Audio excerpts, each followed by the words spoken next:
Hi friends, we are moving on to chapter 5, Surprises According to Humphrey. Chapter 5 is Surprise from Outer Space. I don't know if I've had spring fever, but I did have an aching muscle followed by my adventure that afternoon. Besides that, I had a funny feeling in my tummy after I read the note that said dirty rat.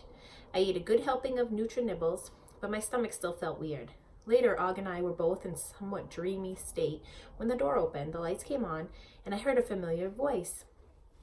"It's Aldo." I rushed to the front of my cage to greet my friend. I was hoping he would be a little easier to understand than he had been the night before. Boing! Og sounded quite alarmed, and I could see why. There was Aldo's cart piled high with his broom, his mop, his pail, lots of spray bottles and cloths and trash bags to be filled. And there was someone pushing the cart just as Aldo did every night during the week. But that person was not Aldo. "Eek!" I squeaked. The person with the cart was much shorter than Aldo. The person had no mustache and had longer hair pulled back in a ponytail. The person had on a red sweatshirt, and gray sweatpants, and high black tops. That person was definitely a girl or a woman, a female anyway, and there was something strange about the way she moved. She tugged at her ear, snapped her fingers, and swung her arms in an odd rhythm. Still, she straightened the desks, swept the floor, then mopped it, which Aldo didn't do every night. She even dusted the shelf where Og and I lived, but she didn't seem to notice we were there. "How do you do?" I squeaked up as politely as possible. "Could you please tell me, what did you do with Aldo?" Og seemed quite upset as he hopped up and down, repeating one big boing after another. The person who was cleaning didn't even seem to notice. As she swept closer to my cage, I saw there was a device attached to her ear. "Og," I nervously said, "I saw a movie at Seth's house once about an alien from another planet, and that alien acted very strange, kind of like this person." Og stopped hopping and started listening. "You don't think she could be one of them?" I asked. "Because in the movie, the space aliens captured a human and took them to their planet." "I mean, you don't think that happened to Aldo, do you?" Og stayed very quiet. "In the movie, the space alien had wires in his head, too. I was sorry I'd seen that movie because it made me think scary thoughts. See that thing in her ear? She could be getting signals from the mothership." I tried not to become hysterical. That's what they called it in the movie, the mothership.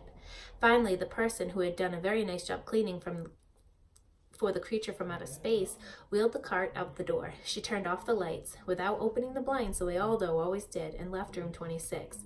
The room was quiet except for the tick, tick, tick of the clock, which seemed to be louder than usual. Suddenly, the lights came on. The person walked back without the cleaning cart. She came over to my cage and reached in her pocket. A ray gun, Og. The space alien in the movie had ray guns so they could capture the Earthlings. I squeaked. She pulled out a small carrot and shoved it between the bars of my cage, and then she left again, turning out the lights so we were plunged in darkness. "Eek!" I squeaked when my eyes adjusted to the dark. I stared at the little carrot. "I guess that's not really a ray gun," I said, "but it could be an alien carrot." "Boing!" Og agreed. It was nice of the creature to give me a carrot, but I have to admit I didn't touch it. Not all night long. You can't be too sure about aliens, you know. And I still had no idea what was happening to my good friend Aldo. The world looked normal again in the light of the day, and the morning went along like any other morning in room 26, except for the fact that Garth and AJ were both very quiet.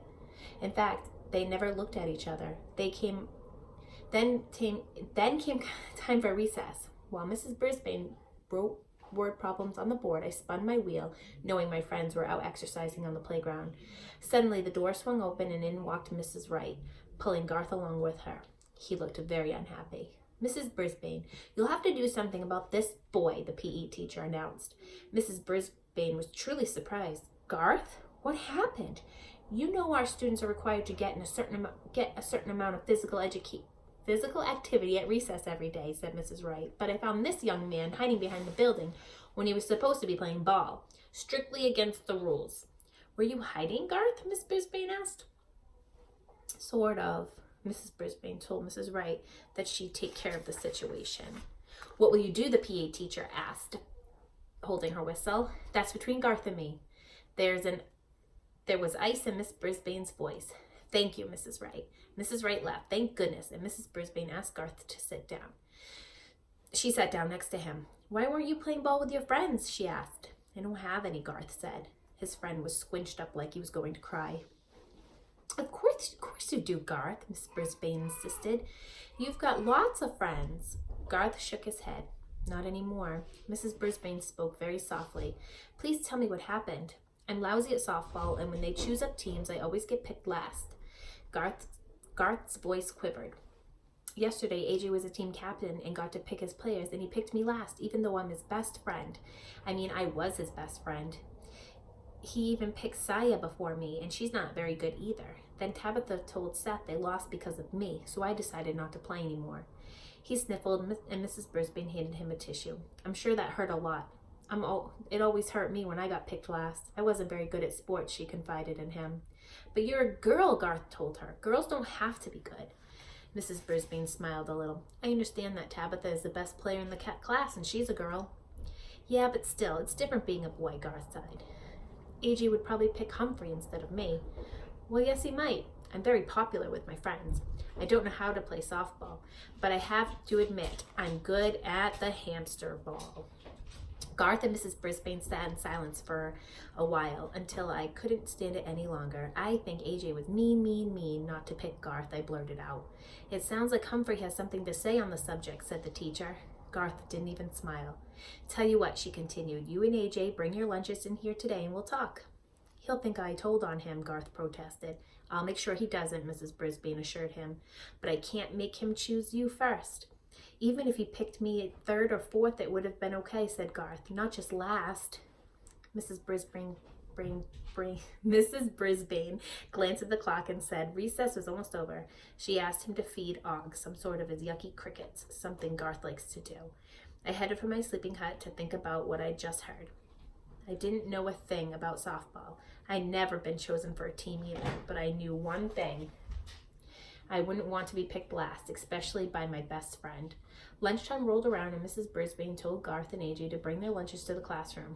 This was a surprising thing that had never happened before, like being in a hamster ball or having Aldo captured by aliens. AJ brought his lunch from home in a bright blue bag. Garth carried his tray, and it smelled yummy. Mrs. Brisbane took a container of yogurt and a spoon out of her bag.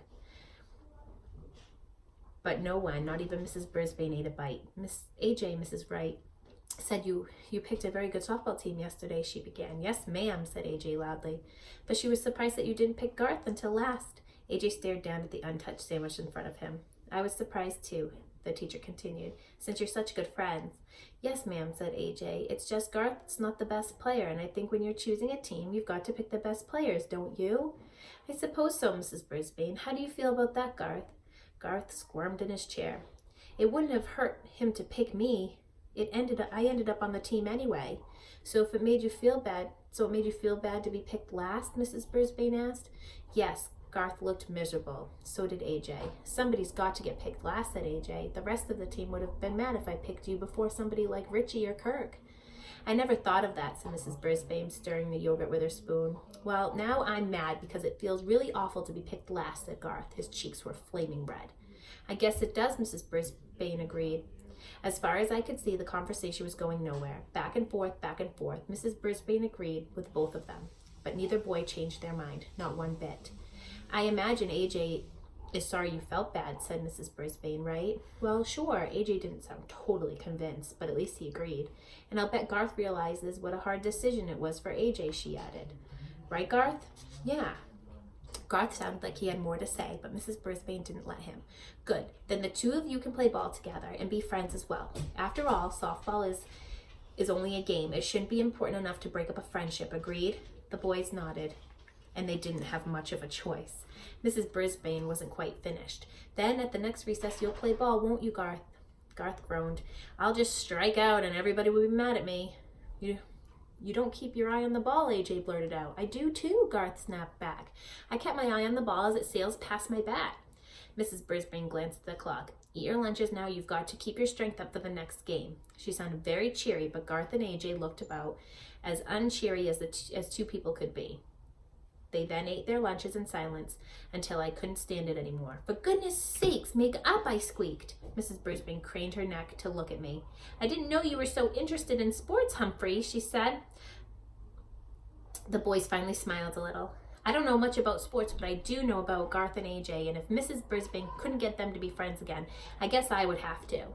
It's just I didn't have a single idea of how I'd do it.